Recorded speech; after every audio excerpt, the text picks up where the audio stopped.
شان نزول میں آیا کہ مالک بن سیف، وہب بن یہودا، یہ دو یہودی علماء تھے، اور دیگر یہودیوں نے حضرت عبداللہ بن مسعود اور دیگر صحابہ کرام سے یہ کہا، ہم تم سے افضل ہیں، ہمارا دین تمہارے دین سے بہتر ہے، جس دین کی تم ہمیں دعوت دیتے ہو اس سے ہمارا دین بہتر ہے۔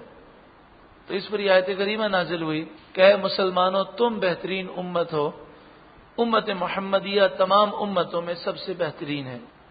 اور ترمذی شریف کی روایت ہے، نبی اکرم صلی اللہ علیہ وسلم نے فرمایا، اللہ میری امت کو گمراہی پر جمع نہ کرے گا، اللہ کا دست کرم یعنی اللہ تعالی کی رحمت مسلمانوں کے سب سے بڑے گروہ پر ہوگی، تو جو مسلمانوں کے سب سے بڑے گروہ سے جدا ہوا وہ جہنم میں گیا۔ جو مسلمان صحیح العقیدہ ہیں، جو مسلمانوں کا سب سے بڑا گروہ ہے، اسی عقیدے پر کاربند رہنا ہے، اور اس سے جو الگ ہوا وہ جہنم میں گیا۔ رسول اللہ صلی اللہ علیہ وآلہ وسلم نے فرمایا، ترمذی شریف کی روایت ہے، آپ نے فرمایا بنی اسرائیل میں 72 فرقے ہوئے، میری امت میں 73 فرقے ہوں گے، کلہم فی النار الا ملۃ واحدہ، ایک فرقے کے علاوہ 72 جہنمی ہوں گے، ایک ہی جنت میں جائے گا۔ تو یہ کہنا سبھی صحیح ہیں، یہ بات قرآن و حدیث کے خلاف ہے۔ صحیح وہ ہے جس کا عقیدہ صحیح ہو، اور جو صحابہ کرام، تابعین، تبع تابعین، ائمہ مجتہدین، اولیاء کاملین، بزرگان دین کے نقش قدم پر ہو، اور مسلمانوں کا جو سب سے بڑا گروہ ہے جن کے عقائد صدیوں سے چلے آ رہے ہیں، اسی عقائد پر وہ کاربند ہو، وہی اہل حق ہیں۔ کنتم خیر امت، تم سب سے بہترین امت ہو، اخرجت للناس، جتنی امتیں لوگوں کے لیے ظاہر کی گئیں ان میں سب سے بہترین امت تم ہو، ان امت محمدیہ صلی اللہ علیہ وسلم۔ تأمرون بالمعروف، تم نیکی کا حکم دیتے ہو، وتنہون عن المنکر، اور تم برائی سے روکتے ہو۔ امت محمدیہ افضل ہے اس وجہ سے، لیکن اگر یہ امت یہ فریضہ انجام نہ دے تو پھر مقام مرتبہ اور غلبہ باقی نہیں رہتا۔ سورۃ المائدہ آیت نمبر 79 میں ہے، کانوا لا یتناہون عن منکر فعلوہ، یہودی اور یہودی علماء گناہوں کو روکتے نہیں تھے اپنی آنکھوں سے دیکھنے کے باوجود، تو ان کی مذمت میں یہ آیت نازل ہوئی کہ یہودی اگر افضل ہیں تو ان میں یہ چیزیں تو نہیں پائی جاتی ہیں، یہ چیزیں تو امت محمدیہ میں پائی جاتی ہیں۔ وَتُؤْمِنُونَ بِاللَّهِ، اور تم اللہ پر ایمان رکھتے ہو، وَلَوْ آمَنَ أَهْلُ الْكِتَابِ لَكَانَ خَيْرًا لَهُمْ، اور اگر اہل کتاب ایمان لائیں تو ضرور ان کے لیے یہ بہتر ہے۔ مِنْهُمُ الْمُؤْمِنُونَ، اہل کتاب میں سے کچھ ایمان لانے والے ہیں، جیسے حضرت عبداللہ بن سلام اور نجاشی بادشاہ ایمان لائے اور ان کے ساتھی ایمان لائے۔ وَأَكْثَرُهُمُ الْفَاسِقُونَ، اور اکثر اہل کتاب یہودی عیسائی فاسق ہیں، نافرمان ہیں۔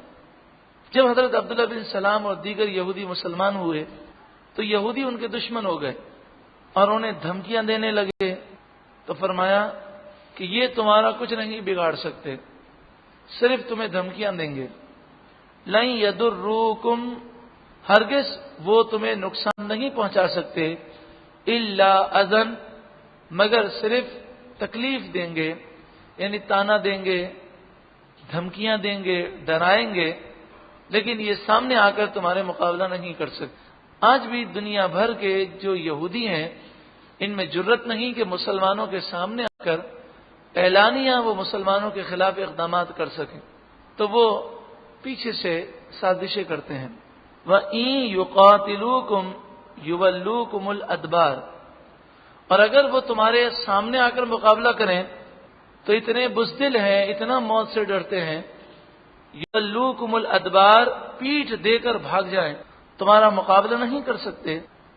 ثُمَّ لَا يُنصَرُونَ، پھر ان کی مدد نہ کی جائے گی۔ ضُرِبَتْ عَلَيْهِمُ الذِّلَّةُ، ان پر ذلت مسلط کر دی گئی۔ دولت ہونا اور چیز ہے، عزت ہونا اور چیز ہے. کبھی کبھی انسان غریب ہوتا ہے لیکن اس کی عزت ہوتی ہے، اور کبھی کبھی کروڑ پتی آدمی کی عزت نہیں ہوتی. صرف مسلمانوں ہی کی بات نہیں، ہر قوم کے نزدیک یہودی ذلیل ترین قوم ہے. اگر ہندو یا عیسائی ان سے کوئی معاہدہ کرتے ہیں تو صرف اپنے مفاد کے لیے، ان کی نگاہوں میں بھی ان کی کوئی قدر نہیں ہے. ضربت علیہم الذلہ، ان پر ذلت مسلط کی گئی. اینما ثقفوا، جہاں کہیں وہ جائیں، جہاں کہیں وہ ہوں، ذلیل ہی ذلیل ہے. الا بحبل من اللہ، ہاں اللہ کی رسی یعنی دین اسلام کو اور مسلمانوں کی جمعیت کو تھام لیں تو اللہ انہیں عزت دے گا. مسلمان ہو جائیں گے تو عزت ملے گی.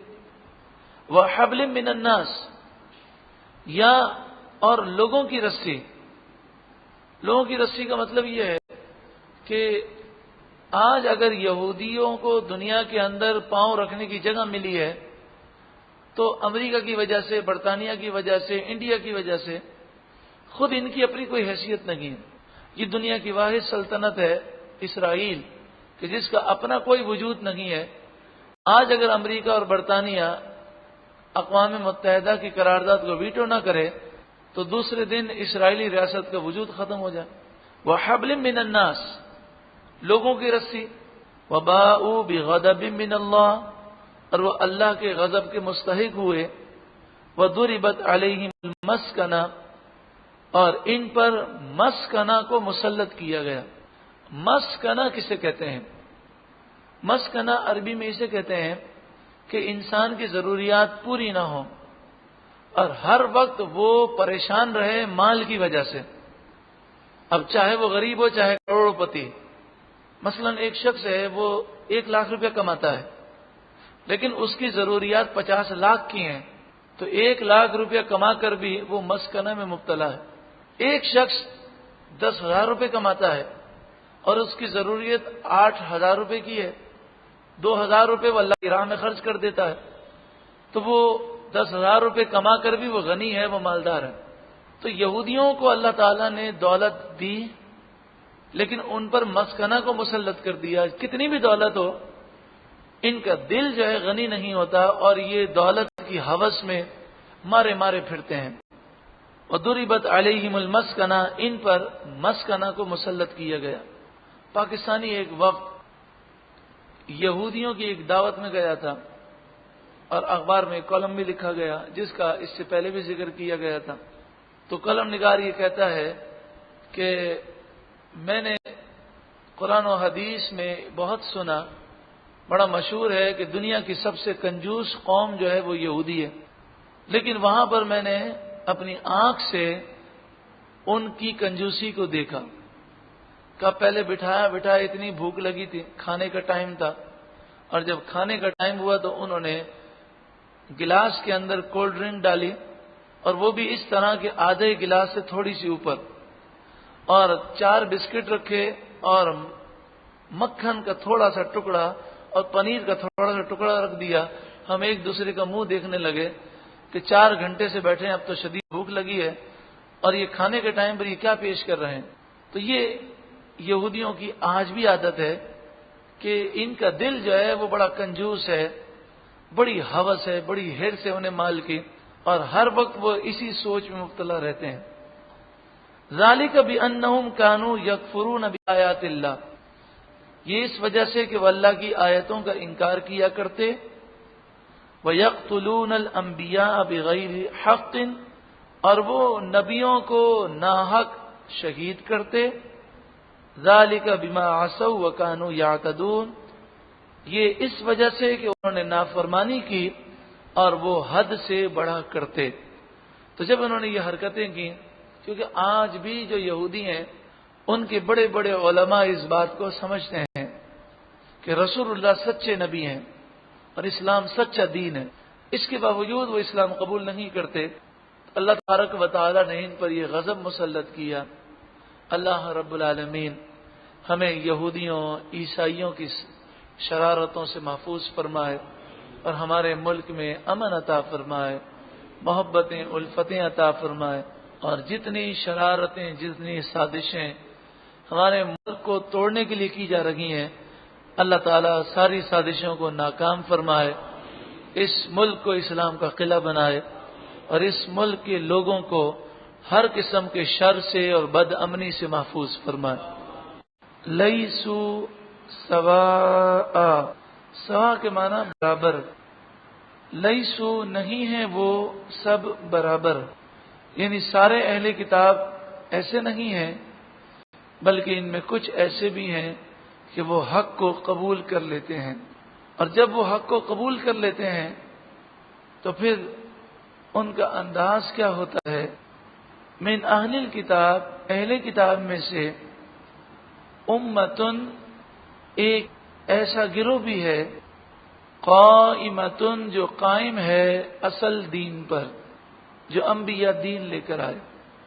اس آیت کریمہ کے شان نزول میں ایک قول یہ بھی ہے کہ جب حضرت عبداللہ بن سلام اور ان کے ساتھی مسلمان ہوئے تو اسلام کے لانے سے پہلے یہودی انہیں اپنا بہت بڑا عالم تصور کرتے تھے، لیکن جب یہ مسلمان ہو گئے تو یہودیوں نے کہا کہ یہ ہمارے سب سے برے لوگ تھے، اگر اچھے ہوتے تو کبھی بھی ہمارے دین کو یہ لوگ نہ چھوڑتے۔ تو اس پر ان کی تعریفیں بیان کی گئیں اور یہودیوں کا رد کیا گیا۔ یتلون آیات اللہ، وہ اللہ کی آیتیں پڑھتے ہیں، آنا اللیل، رات کی گھڑیوں میں، لیل مانے رات، آنا گھڑیاں، رات کی گھڑیوں میں، وہم یسجدون، اس حال میں کہ وہ سجدہ کرتے ہیں۔ اس سے مراد یا تو نماز عشاء ہے یا نماز تہجد ہے۔ یہودی یہ نماز عشاء نہیں پڑھتے تھے، تو اس لیے خاص طور پر رات کی گھڑیوں کا ذکر کیا گیا۔ اس سے معلوم یہ ہوا کہ یہاں مسلمانوں کی تعریف کی جا رہی ہے، اہل کتاب میں سے جو رسول اللہ پر ایمان لے آئے ان کی تعریف کی جا رہی ہے۔ یؤمنون باللہ، وہ ایمان رکھتے ہیں اللہ پر، والیوم الآخر، اور آخرت کے دن پر۔ فرشتوں کا ذکر نہیں، کتابوں کا ذکر نہیں، رسولوں کا ذکر نہیں، تقدیر کا ذکر نہیں، تو ایمان کے لیے یہ ساری چیزیں ضروری ہیں۔ تو یہ بات یاد رکھیں، جہاں بھی باللہ والیوم الآخر آئے تو اس کا مطلب یہ ہوتا ہے اللہ پر بھی ایمان رکھتے ہیں اور آخرت پر بھی ایمان رکھتے ہیں، اور اس کے درمیان کی جتنی چیزیں ہیں سب پر وہ ایمان رکھتے ہیں۔ وَيَأْمُرُونَ، اور وہ حکم دیتے ہیں، بالمعروف، نیکی کا، وَيَنْهَوْنَ عَنِ الْمُنْكَرِ، اور وہ روکتے ہیں برائی سے۔ امت محمدیہ صلی اللہ علیہ وآلہ وسلم کی بقا اسی میں ہے کہ اس امت کا ہر فرد اپنی ذمہ داری پوری کرے، نیکی کی دعوت دے، برائی سے روکے۔ جب تک ہم یہ کام نہیں کریں گے تب تک اس امت میں بہتری نہیں آ سکتی، گناہوں کا سیلاب بڑھتا ہی جائے گا، اور پھر ہم یہ سمجھیں کہ جناب ہم اللہ کی عبادت کر رہے ہیں، ہم نیکی کر رہے ہیں، ہمیں کیا اس سے؟ نہیں، اپنی نیکی اپنی جگہ ہے، مگر گناہوں کا درد ہونا چاہیے کہ جب ہم گناہ کرتے ہوئے لوگوں کو دیکھیں تو ہمارا دل کوڑنا چاہیے، اس پر افسوس ہونا چاہیے، ہمارا موڈ آف ہو جانا چاہیے، کیونکہ حدیث پاک میں ہے اللہ تبارک و تعالی نے جبرائیل امین کو حکم دیا کہ فلاں بستی کے الٹ دو اور اسے تباہ کر دو۔ جبریل امین نے عرض کی، اے مالک، اس میں تو تیرا وہ بندہ ہے کہ جس نے ساری زندگی میں کبھی کوئی گناہ ہی نہیں کیا۔ فرمایا بستی الٹ دو اور اسے بھی ہلاک کر دو، اس لیے کہ بستی میں گناہ ہوتے تھے لیکن کبھی میری خاطر اس کے چہرے کا رنگ نہیں بدلا۔ تو اس کے تحت محدثین نے فرمایا کہ پوری بستی گناہگاروں کی تھی، اب اس نیک آدمی کی طاقت نہ تھی کہ وہ ہاتھ سے روک سکے، نہ زبان سے روکنے کی وہ طاقت رکھتا تھا، تو کم از کم دل میں تو برا جانتا، اور جو دل میں برا جانے اس کے چہرے پر افسوس کے آثار تو آتے ہیں۔ تو فرمایا کہ اگر یہ افسوس کے آثار بھی چہرے پر لاتا تو آج اللہ کے غضب سے بچ جاتا. تو اگر ہمارے محلے میں گناہ ہو رہے ہیں اور ہمیں اس پر افسوس نہیں تو ہو سکتا ہے ان پر غضب نازل ہو تو ہم بھی شکار ہو جائیں.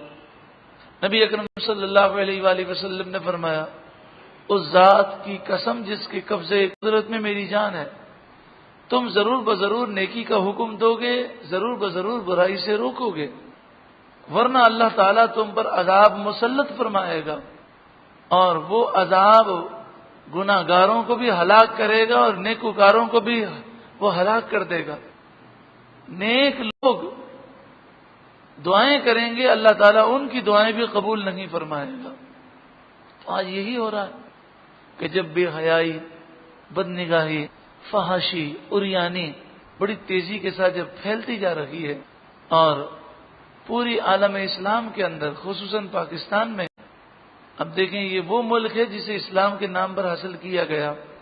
سالانہ کئی شراب خانے، کئی بدکاری کے اڈے کھل رہے ہیں، میوزیکل پروگرام میں لڑکے لڑکیاں ڈانس کر رہے ہیں، شادی کے مواقع پر کتنے حرام کام اور کتنے گناہ کیے جا رہے ہیں.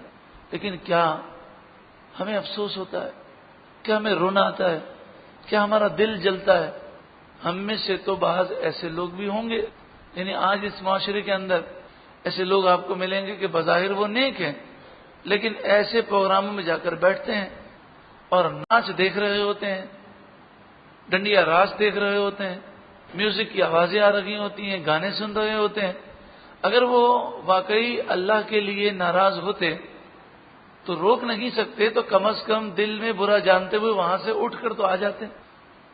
کہتے ہیں جناب رشتہ داری نبھائی جا رہی ہے، کیا کریں، رشتہ داری نبھانا بھی ضروری ہے. شریعت نے حرام کام میں رشتہ داری نبھانے کی اجازت نہیں دی. تو جو رشتہ دار اللہ اور اس کے رسول کی نافرمانی کر رہا ہے تو ہم اس محفل میں شریک تو نہیں ہو سکتے. لیکن بڑی عجیب و غریب بات ہے کہ جب اللہ اور اس کے رسول کی بات آتی ہے تو لوگ کہتے ہیں جناب اس کا عمل اس کے ساتھ ہے، میں تو رشتہ داری نبھا رہا ہوں. لیکن جب وہی اس کو گالی دے دے، گالی تو بہت بڑی چیز ہے، شادی کے اندر گیا اور اس کی آو بھگت نہ کرے، 2-4 مرتبہ اسے پوچھے نہیں کہ آپ نے کھانا لیا کہ نہیں لیا، یا وہ اس کے گھر پر جائے اور چائے کا نہ پوچھے، تو اب دیکھو وہ ساری باتیں بھول جائے گا اور کہے گا میں اتنا بے شرم نہیں ہوں، مجھ میں غیرت ہے، اب میں اس کی نہ کسی شادی میں جاؤں گا نہ میرا اس سے کوئی تعلق ہے. تو اپنی ذات کے اوپر آتا ہے تو سب کچھ کرنے کے لیے تیار ہے، لیکن اللہ اور اس کے رسول کے لیے کچھ کرنے کے لیے تیار نہیں. افضل الاعمال الحب فی اللہ والبغض فی اللہ.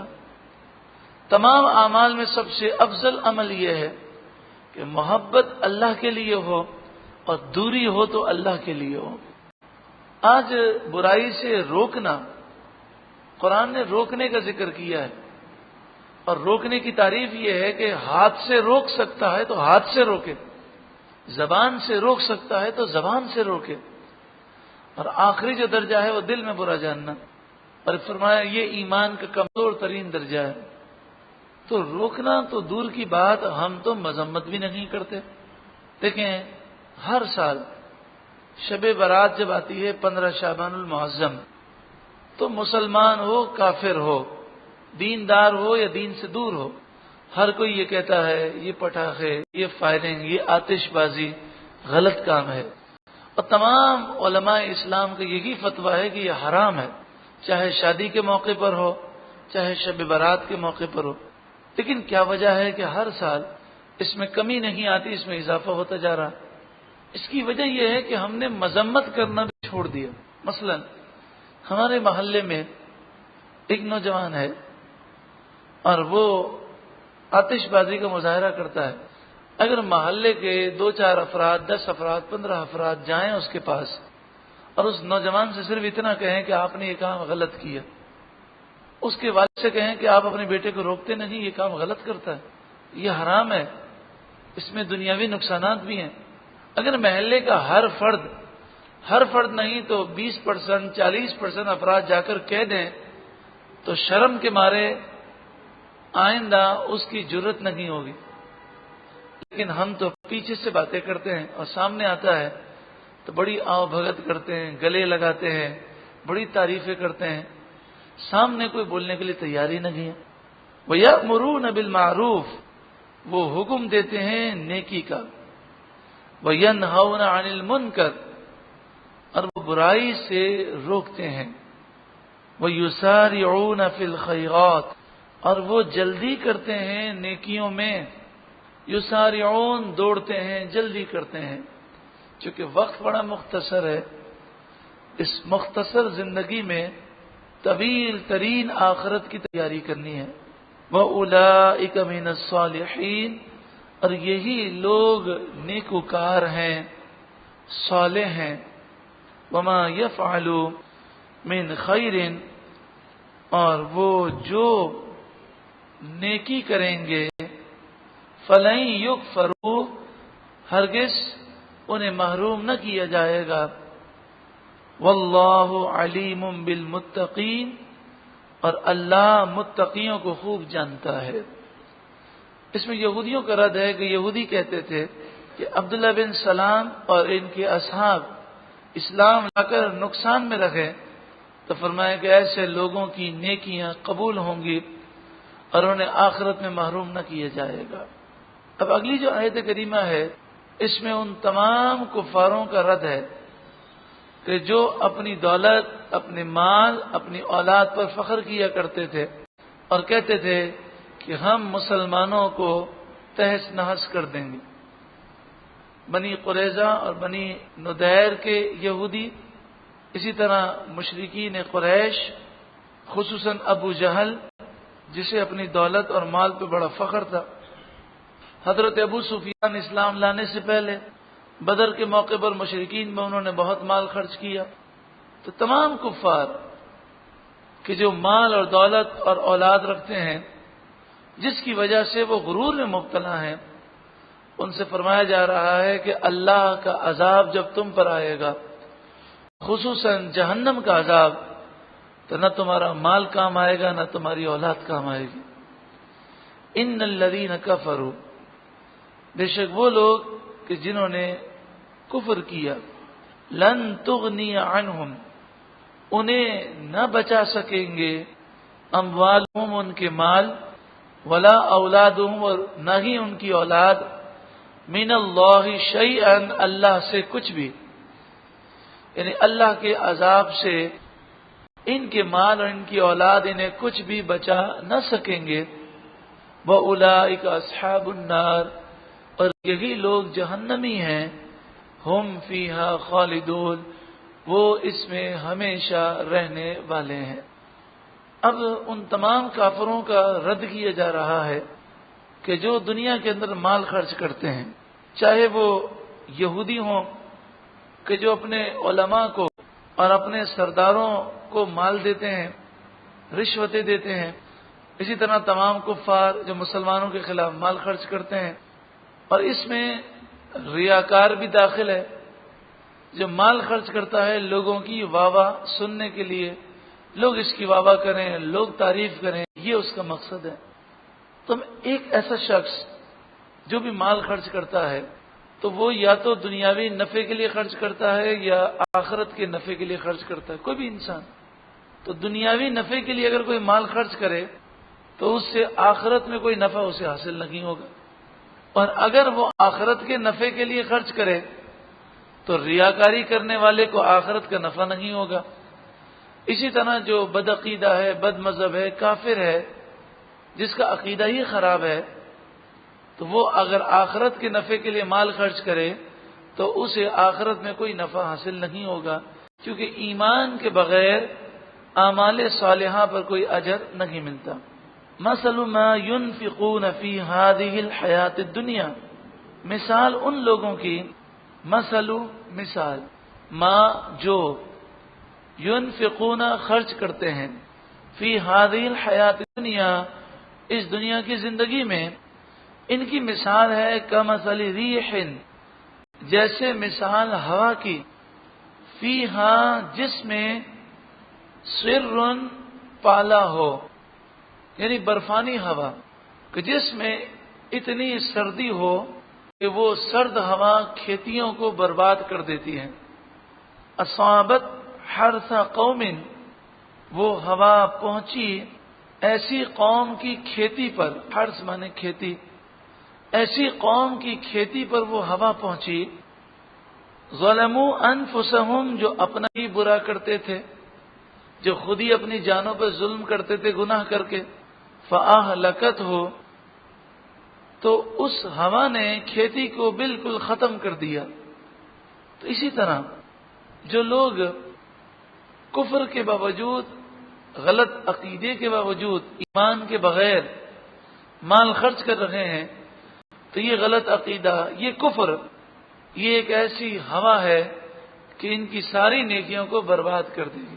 اسی طرح جو دکھلاوے کے لیے کہ لوگ واہ واہ کریں، مقصد اللہ کی رضا نہیں، لوگوں کی تعریف لینا ہے، تو اس کا مال بھی ضائع ہوگا، اور یہ ریاکاری اس کی ساری نیکیوں کو برباد کر دے گی. قربانی کا وقت آنے والا ہے، بقرعید کے اندر لوگ قربانی کرتے ہیں. ہمیں کسی کی نیت پر بدگمانی نہیں کرنی چاہیے، لیکن انسان کمزور ہے، ضعیف ہے، شیطان اس پر حملہ آور ہو سکتا ہے. تو اگر انسان اچھا جانور لائے، اور مقصد یہ ہو کہ اچھا جانور اللہ کی راہ میں پیش کرنا، یہ سنت ہے، یہ افضل ہے، اور میں اس لیے بھی اچھا جانور لایا تاکہ لوگوں کو ترغیب ہو، تو اس میں تو کوئی حرج نہیں. لیکن اگر دل میں واہ کی خواہش ہو کہ لوگ فلاں سیٹھ کی تعریف کر رہے ہیں، میری تعریف کوئی نہیں کرتا، اچھا ٹھیک ہے، یہ 2-2 لاکھ کے 2 بیل لے کر آیا، ہم 4-4 لاکھ کے لے آئیں گے، 2 نہیں ہم 6 کھڑے کر دیں گے، تاکہ لوگ آئیں، دیکھیں، واہ کریں. پھر قیمتیں پوچھی جاتی ہیں، بڑے شوق سے قیمت بتائی جاتی ہے، تاکہ پھر شہرت ہو کہ سیٹھ صاحب نے اتنے بڑے بڑے بیل جو ہیں ذبح کیے ہیں. تو ہم کسی کی نیت پر بدگمانی نہیں کر سکتے، لیکن یہ باتیں ہمیں خود سوچنی ہے کہ ہم جو قربانی کرتے ہیں ہمارا مقصد کیا ہے. کہیں ایسا تو نہیں کہ لوگوں کی واہ اور لوگوں کی تعریف سے ہم خوش ہو رہے ہوں، اور ہماری یہ خواہش ہو کہ لوگ تعریفیں کریں، ہماری واہ کریں، تو پھر پیسے بھی ضائع ہوں گے اور قربانی کا ثواب بھی نہیں ملے گا، قبول بھی نہیں ہوگی. اللہ تبارک و تعالی ہمیں ہر عمل میں اخلاص عطا فرمائے.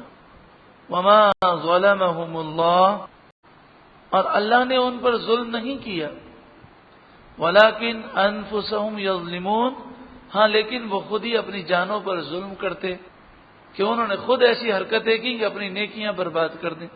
یا ایھا الذین آمنوا، اے ایمان والوں، لا تتخذوا بطانة من دونکم، پہلے یہودیوں اور دیگر کافروں کی برائیاں کی گئیں، اب یہ بتایا گیا کہ ایسے لوگوں کو تم اپنا دوست نہ بناؤ، رازدار نہ بناؤ، ان سے محبت نہ کرو. یا ایھا الذین آمنوا، اے ایمان والوں، لا تتخذوا، تم نہ بناؤ، بطانة من دونکم، غیروں کو اپنا رازدار نہ بناؤ، یعنی دوستی نہ کرو، محبت مت کرو، چونکہ جس سے محبت ہو جائے، جس سے دوستی ہو جائے، انسان اپنا پیٹ اس کے سامنے کھول کے رکھ دیتا ہے، سب کچھ اسے بتا دیتا ہے. تو ان سے دوستی اور ان سے محبت کے تعلقات نہیں ہونے چاہیے. اس کا شان نزول یہ ہے کہ بعض مسلمان یہودیوں سے وہ تعلقات رکھتے تھے، کہتے تھے یہ ہمارے رشتہ دار ہیں، ہماری دوستی ہے، یہ ہمارے پڑوسی ہیں، اور وہ تعلقات محبت کے تعلقات تھے. تو قرآن نے اس سے منع فرمایا. لا یألونکم خبالا، وہ تمہاری برائی میں کمی نہیں کرتے. ودوا ما عنتم، وہ چاہتے ہیں جتنی ایذا تمہیں پہنچے، یعنی تمہیں جتنی تکلیف پہنچے دلی طور پر یہ خوش ہوتے ہیں. اظہار تو نہیں کرتے، تمہارے سامنے تو تکلیف پر افسوس کا اظہار کریں گے، لیکن ان کے دل کے اندر تم سے محبت نہیں ہے، یہ صرف منافقت ہے.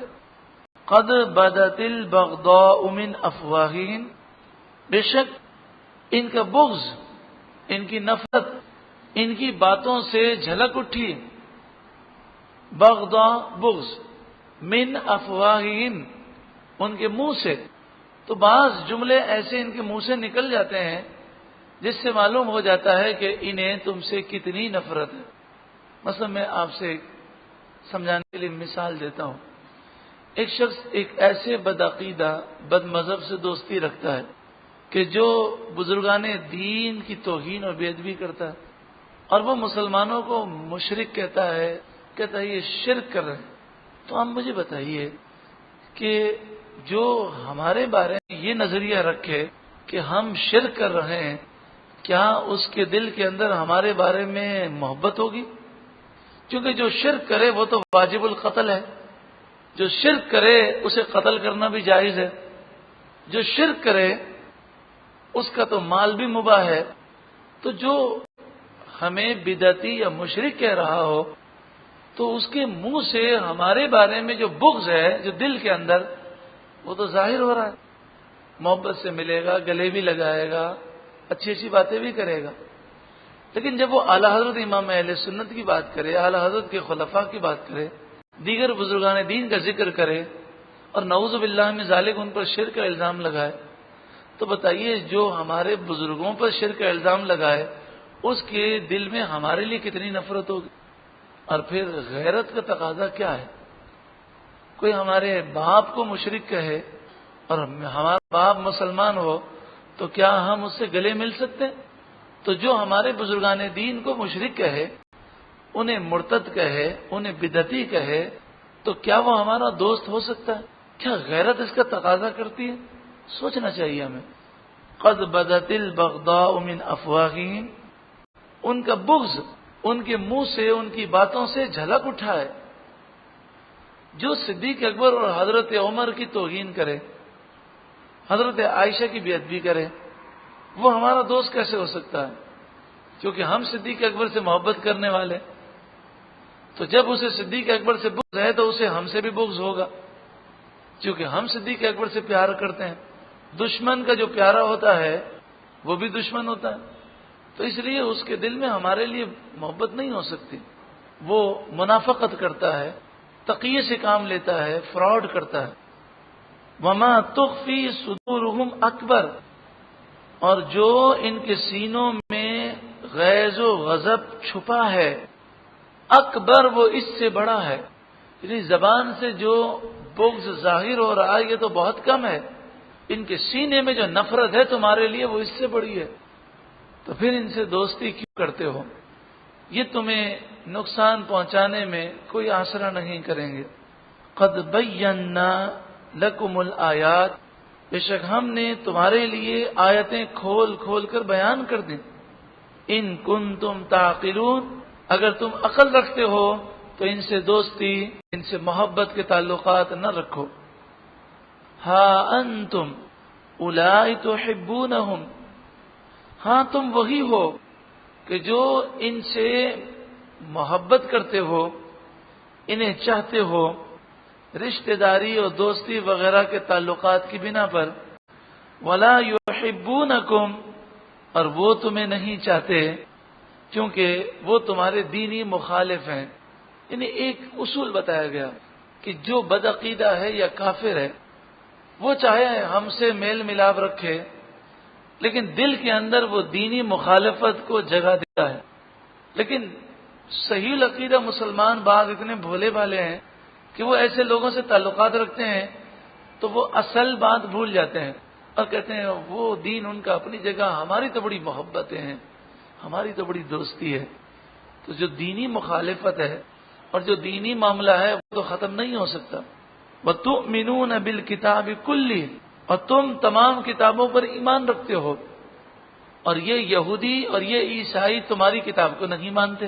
وَإِذَا لَقُوكُمْ قَالُوا آمَنَّا، اور جب وہ تم سے ملاقات کرتے ہیں تو کہتے ہیں ہم ایمان لائے، یعنی ان کی منافقت کا ذکر ہے۔ بڑی میٹھی میٹھی باتیں کرتے ہیں، بڑا پیارا انداز ہوتا ہے، ارے ہم تو کسی کو برا نہیں کہتے، ہم تو محبتیں عام کرتے ہیں۔ ارے بھائی کیسی محبت عام کر رہے ہیں؟ آپ ہمارے قرآن کو نہیں مانتے، ہمارے نبی کو نہیں مانتے، اور جو ہمارے نبی کو جھوٹا کہے وہ محبت کی باتیں کیا کرتا ہے؟ جو ہمارے نبی کو نبی نہ مانے، اس کا مطلب نعوذ باللہ من ذالک انہیں جھوٹا کہہ رہا ہے، تو محبت کی بات کیسے ہوئی؟ ارے ہم تو کسی کو برا نہیں کہتے ہیں، ہم تو محبت کو عام کرتے ہیں. جو صدیق اکبر کو برا کہے، جو حضرت عمر کو برا کہے، جو عثمان غنی کو برا کہے، جو یہ کہے کہ حضور کے وصال کے بعد 4 یا 6 صحابہ مسلمان رہے، باقی سب کافر ہو گئے، نعوذ باللہ من ذالک، تو نفرت کی آگ تو وہ لگا رہا جو مسلمانوں پر بلا وجہ شرک اور بدعت کے الزام لگائے اور کہ ہم تو نفرت کی آگ نہیں لگاتے، ہم تو بڑی محبت پیدا کرتے ہیں. تو محبت کہاں سے پیدا ہو؟ مسلمانوں کی اکثریت کو مشرک اور بدعتی کہے تو یہ ان کا فراڈ ہے، یہ ان کی منافقت ہے کہ ہمارے سامنے آتے ہیں تو وہ ایسی باتیں کرتے ہیں کہ انسان سمجھتا ہے. اور پھر ایسا بھی دیکھا گیا کہ جن چیزوں کو یہ شرک اور بدعت کہتے ہیں یا حرام کہتے ہیں، بس اوقات وہ لوگوں کو خوش کرنے کے لیے اور انہیں گمراہ کرنے کے لیے وہ ایسے کام کر بھی لیتے ہیں. بسم اللہ پڑھ کے نیاز بھی کھا لیں گے، مجبوری میں صلاۃ السلام میں کھڑے بھی ہو جائیں گے. ارے بھائی جب یہ بدعت ہے، شرک ہے، حرام ہے، تو پھر آپ یہ کیا کر رہے ہیں؟ مجبوری میں حضور سید علی حجویری علیہ رحمہ کو داتا گنج بخش بھی کہہ دیں گے، معین الدین چشتی علیہ رحمہ کو وہ غریب نواز بھی کہہ دیں گے، اور یوں میسج کرتے پھریں گے کہ اللہ کے سوا کسی کو داتا کہیں تو یہ شرک، اللہ کے سوا کسی کو غریب نواز کہیں تو شرک. داتا کے معنی کیا ہیں؟ دینے والا، سب سے زیادہ دینے والا. یہ معنی تو نہیں ہے کہ اللہ سے بھی زیادہ دینے والا، یہ معنی کس نے کی؟ دینے والا. غریب نواز کے معنی کیا ہے؟ غریبوں کو نوازنے والا. تو کیا عام طور پر ہم ایک دوسرے کو غریب پرور نہیں کہتے؟ کیا ہم یہ نہیں کہتے؟ کیا داتا کا ترجمہ ہم اردو میں استعمال نہیں کرتے؟ فلاں تو بہت لوگوں کو دیتا ہے. تو عام لوگوں کے لیے ہم یہ کہیں کہ فلاں تو لوگوں کو بہت دیتا ہے تو یہ جائز. اور اللہ کے اتنے بڑے ولی کے بارے میں اگر ہم یہ کہیں، وہ ولی کہ جب حضور غوث اعظم رضی اللہ تعالیٰ عنہ نے خواجہ غریب نواز کو بھیجا ہند کی طرف، جب وہ آ رکھے تھے تو فرمایا خواجہ غریب نواز سے حضور غوث اعظم نے تو لاہور جانا، وہاں اللہ کا ولی ہے، وہ شیر ہے، اس کے دربار کا ادب ضرور بجا لانا. تو خواجہ غریب نواز داتا گنج بخش علیہ رحمہ کی بارگاہ میں حاضر ہوئے اور ان کے مزار اقدس پر 40 دن تک آپ نے فیض لیا، اور فیض لے کر آپ نے کہا گنج بخش فیض عالم مظہر خدا. خواجہ غریب نواز نے یہاں سے فیض لیا اور پھر داتا گنج بخش علیہ رحمہ نے ان کو کیسا فیض دیا کہ یہاں سے اٹھ کر آپ نے ہند میں تبلیغ فرمائی. آج دنیا کے اندر کتنی جماعتیں ہیں، تنظیمیں ہیں، تحریکیں ہیں، لیکن سب مل کر بھی کتنے کافروں کو وہ مسلمان کر سکی؟ میرے خواجہ غریب نواز نے اکیلے 90 لاکھ کافروں کو مسلمان کیا. تو حضور خواجہ غریب نواز کا یہ عقیدہ تھا کہ دینے والا تو اللہ ہے، لیکن مجھے روحانی فیض داتا گنج بخش کے دربار سے، ان کے وسیلے سے عطا ہوگا. تو آپ نے وہاں 40 دن گزارے. تو بتائیے کہ کیا خواجہ غریب نواز کو بھی مشرک سمجھا جائے؟ نعوذ باللہ من ذالک. یہ ساری باتیں عقل مندوں کے لیے سمجھنے کے لیے کافی ہیں. وَإِذَا لَقُوكُمْ قَالُوا آمَنَّا، اور جب وہ تم سے ملاقات کرتے ہیں کہتے ہیں ہم ایمان لائے. وَإِذَا خَلَوْا، اور جب وہ اکیلے ہوتے ہیں، خلوت میں ہوتے ہیں، تو تم پر اتنا انہیں غصہ آتا ہے، اتنا غصہ آتا ہے. عَدُّوا عَلَيْكُمُ الْأَنَامِلَ مِنَ الْغَيْظِ، تم پر غیظ و غضب سے وہ انگلیاں چباتے ہیں. عدو کے معنی چباتے ہیں، اناملہ معنی انگلیاں. ان کے نزدیک بزرگان دین سے عقیدت رکھنے والا اور مزار پر جانے والا اور ہندو مندر میں جانے والا دونوں برابر ہے. نعوذ باللہ من ذالک. تو یہ جب کشمیر میں جاتے ہیں جہاد کرنے کے نام پر، تو مجھے وہ لوگ کہ جو کشمیر کے رہنے والے ہیں انہوں نے خود بتایا کہ وہ یہ کہتے ہیں کہ ہندو کو ماریں تو 1 ثواب ہے اور مزار پر جانے والے کو ماریں تو 2 ثواب ہے. نعوذ باللہ من ذالک. چونکہ وہ تو اسے مشرک، مرتد، واجب القتل سمجھتے ہیں. تو جب ایسی نفرت نوجوانوں میں ڈالی جائے تو پھر اسلام کو غلبہ کیسے نصیب ہوگا کہ جب مسلمانوں کی اکثریت کو کافر اور مشرک سمجھا جائے.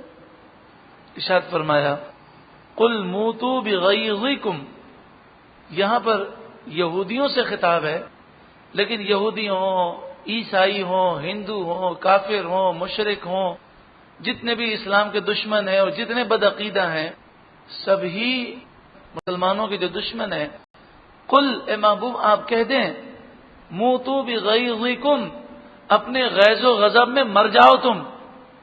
سخت بات نہیں کرنی چاہیے، بات نرمی سے ہونی چاہیے، کسی کو برا نہیں کہنا چاہیے. اور قرآن میں اللہ رسول اللہ کو کیا فرما رہا ہے؟ قل اے محبوب آپ ان سے کہیں، کیا کہیں؟ موتوا بغیظکم، اپنی غیظ و غضب میں، غصے میں تم مر جاؤ، ہلاک ہو جاؤ. کتنا سخت جملہ ہے. تو بات یہ ہے کہ جلال جب اللہ کی رضا کے لیے ہو تو وہ بہت ہی زیادہ اچھا ہے، جب جلال اور غصہ اپنی ذات کے لیے ہو تو وہ برا ہے. کسی کو کافر بھی نہیں کہنا چاہیے، بڑی عجیب و غریب بات لوگ کہتے ہیں. قل یا ایھا الکافرون، اے محبوب آپ کہیں اے کافروں. کہتے ہیں کافر کو کافر کہنا بے ادبی ہے، تہذیب و تمدن اور اخلاق کے خلاف ہے. تو کیا اللہ نے اپنے حبیب کو اخلاق سے ہٹ کر بات سکھائی؟ قل اے محبوب آپ کہیں، کیا کہیں؟ یا ایھا الکافرون، اے کافروں. تو کیا اللہ نے اپنے حبیب کو بد اخلاقی سکھائی؟ نظریات لوگوں کی عقل سے نہیں بنائے جاتے. قرآن کو دیکھا جائے کہ قرآن کون سا نظریہ پیش کر رہا. قل موتوا بغیظکم، اے محبوب آپ ان سے کہیں مر جاؤ اپنے غیظ غضب میں، یعنی تم اسلام کو مٹا نہیں سکتے، جلتے رہو اور اسی جلن میں مر جاؤ. ان اللہ علیم بذات الصدور، بے شک اللہ سینوں کے رازوں کو خوب جانتا ہے. ابھی بتایا جا رہا ہے کہ یہ تمہارے کتنے دشمن ہیں، یہ یہودی، یہ کافر. ان تمسسکم حسنۃ تسؤہم، ان اگر تمسسکم تمہیں پہنچے، حسنۃ کوئی بھلائی، کوئی نعمت تمہیں ملے، تمہاری ترقی ہو، تسؤہم تو انہیں برا لگتا ہے، وہ رنجیدہ ہو جاتے ہیں. وَإِن تُصِبْكُمْ سَيِّئَةٌ، اور اگر تمہیں سیئہ کوئی برائی پہنچے، تکلیف پہنچے، یفرحوا بها، اس پر خوش ہو جاتے ہیں. لیکن یہ دل کی باتیں ہیں جو اللہ نے بیان کی. ظاہری طور پر وہ ایسا نہیں کرتے تھے. ظاہری طور پر جو منافقت کرتے تھے وہ مسلمانوں کے غم پر بڑا افسوس کرتے تھے اور مسلمانوں کی خوشی پر خوشی کا اظہار کرتے تھے. لیکن دل کی یہ کیفیات تھیں جو قرآن نے بیان کی. بڑے ظالم لوگ ہیں یہودی، عیسائی، ہندو، جتنے بھی دشمنان اسلام ہوں یا جتنے بھی بدعقیدہ ہوں، وہ سارے دشمن ہیں صحیح العقیدہ مسلمانوں کے. بس اب صحیح العقیدہ مسلمانوں کے دشمن، چاہے وہ جس عقیدے کے حامل ہوں، وہ ان مسلمانوں کے لیے وہ ایک ہی دشمن ہے. ان کے پاس طاقت بھی ہے، حکومتیں بھی ہیں، اسلحہ بھی ہے، بڑی بڑی خفیہ ایجنسیاں بھی ہیں. مسلمان غریب، بے سر و سامان، مسلمانوں میں اتحاد نہیں، اتفاق نہیں. جو صحیح العقیدہ مسلمان ہیں انہیں دین سے کافی دور کر دیا گیا، اور وہ جو قرآن و حدیث کے لیے انہیں قربانی دینی چاہیے تھی وہ قربانی نہیں دے رہے. تو ایسے حالات میں انسان پریشان ہو جاتا ہے کہ اب کیسے دشمنان اسلام کو مقابلہ کیا جائے. تو قرآن مجید فرقان حمید نے فرمایا کہ دو کام اگر تم لوگ سب مل کر کرو تو اللہ تعالیٰ تمہیں غلبہ دے گا. کتنے کام کرنے ہیں؟ دو کام. چاہے جتنے بھی دشمنان اسلام کی سازشیں ہوں، دو کام کرنے ہیں. وَإِن تَصْبِرُوا وَتَتَّقُوا، اور اگر تم صبر کرو اور تقوی اختیار کرو. صبر کرنا ہے اور متقی اور پرہیزگار بننا ہے. لا یضرکم کیدہم شیئا، ان کے مکر و فریب تمہیں کچھ بھی نقصان نہیں دے سکتے. یعنی شریعت پر عمل کرنا ہے، متقی پرہیزگار بننا ہے، اللہ اور اس کے رسول کی محبت کو حقیقی معنوں میں دل میں رکھنا ہے، اور اس محبت میں جان مال سب قربان کرنا ہے، یہ جذبہ رکھنا ہے، اور اس راہ میں جو تکالیف آئیں اس پہ صبر کرنا ہے. لا یضرکم کیدہم شیئا، ان کے مکر و فریب تمہیں کچھ نقصان نہیں دے سکتے. ان اللہ بما یعملون محیط، بے شک اللہ ان کے تمام اعمال کو گھیرنے والا ہے، ان کی سازشوں کو ناکام بنانے والا، یہ اللہ تعالیٰ کا کرم ہی تو ہے۔ 1400 سال گزر گئے، نہ اسلام کو وہ مٹا سکے نہ مٹا سکیں گے۔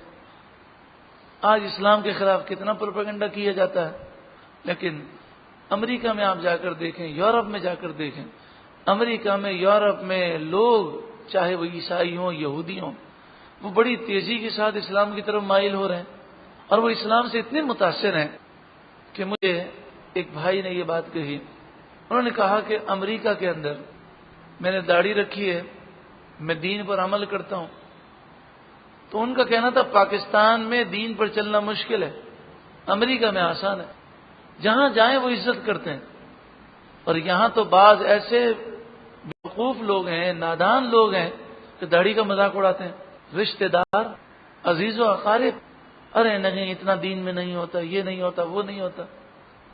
یہاں تو اگر ہمارا بیٹا دین کی طرف چلا جائے تھوڑا سا، اور 5 وقت نماز جماعت سے پڑھے اور سر سے ٹوپی نہ کھسکے تو لوگ پریشان ہو جاتے ہیں، ارے یہ ملا بن جائے گا، کیا ہو جائے گا۔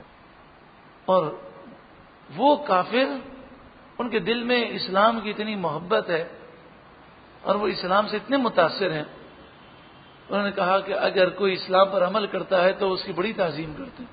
ہاں یہ الگ بات ہے کہ لوگ اسلامی لبادہ اوڑھ کر پھر جب انہیں دھوکہ دیتے ہیں تو وہ بڑے بزدل ہوتے ہیں کہ مسلمان ایسے ہوتے ہیں۔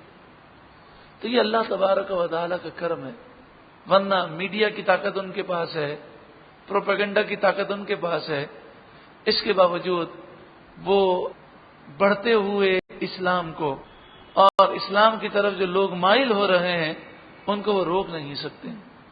اللہ رب العالمین ہمیں اس دین کی خاطر قربانی دینے کا جذبہ عطا فرما۔ اعلی حضرت امام اہل سنت امام احمد رضا علیہ الرحمہ، آپ نے کتنی قربانیاں دیں۔ آپ زندگی میں کبھی آپ نے پاؤں نہیں پھیلائے، نہ بیٹھنے میں پاؤں پھیلائے، نہ لیٹنے میں۔ آپ جب آرام کرتے تھے تو پاؤں سمیٹ کر آرام کرتے تھے۔ تو کسی نے اعلیٰ حضرت امام اہل سنت سے کہا کہ آپ سارا دن لکھتے رہتے ہیں، سارا دن اتنی مشقت کرتے ہیں، تو یہ پاؤں جو ہے یہ اس طرح رکھ رکھ کر پاؤں میں درد ہو جاتا ہے، تو آپ کبھی کبھی پاؤں پھیلا کر بیٹھا کریں۔ تو اعلیٰ حضرت جلال میں آ گئے اور فرمایا مومن یہاں آرام سے بیٹھنے کے لیے نہیں آیا، انشاءاللہ احمد رضا قبر میں آرام کرے گا۔ تو آج دیکھیں اعلیٰ حضرت امام اہل سنت کا فیض پوری دنیا میں عام ہے۔ تو زندگی انسان گزارے تو ایسی گزارے۔ اللہ تعالی ہمیں بھی دین اسلام کی خاطر کوششیں کرنے اور قربانیاں دینے کی توفیق عطا فرمائے۔